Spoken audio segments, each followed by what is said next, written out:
В Мегино-Кангаласском районе в селе Павловск крестьянское хозяйство корейской семьи Ан активно занимается овощеводством. В эти дни работники хозяйства начали сбор арбузов. Репортаж Марины Трифоновой. На сегодняшний день крестьянское хозяйство Ан выращивает все виды овощной культуры на открытом и закрытом грунте. Сын главы хозяйства Александр Ан говорит, что даже в наших северных условиях можно выращивать арбузы. Так в эти дни работники хозяйства начали сбор арбузов. Местные сочные арбузы поставляют на крестьянский рынок Сайсары. Мы с февраля начинаем растапливать рассадники. И потом в закрытом грунте мы где-то в конце марта начинаем сажать.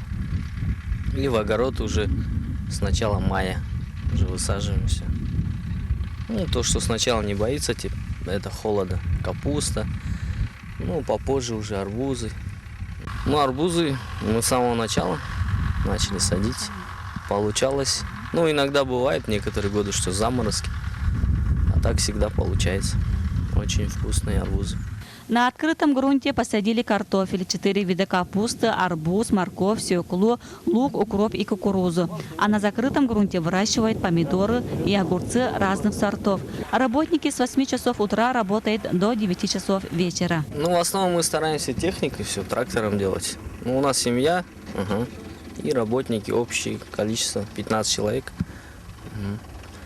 Стараемся все это трактором проходить, чтобы ручного труда было меньше.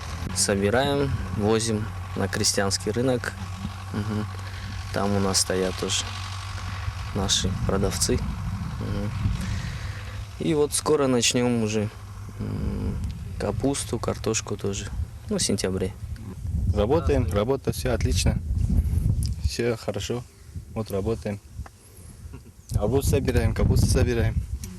В дальнейшем крестьянское хозяйство Ан ставит перед собой задачу расширить объем работы, а также планирует обеспечить жителей республики местными свежими продукциями. Опытный агроном Александр Ан утверждает, что нынче год урожайный. Так скоро начнется массовый сбор урожая. Марина Трифонова, Николай Афанасьев, НВК Саха, Мегино-Кангаласский район.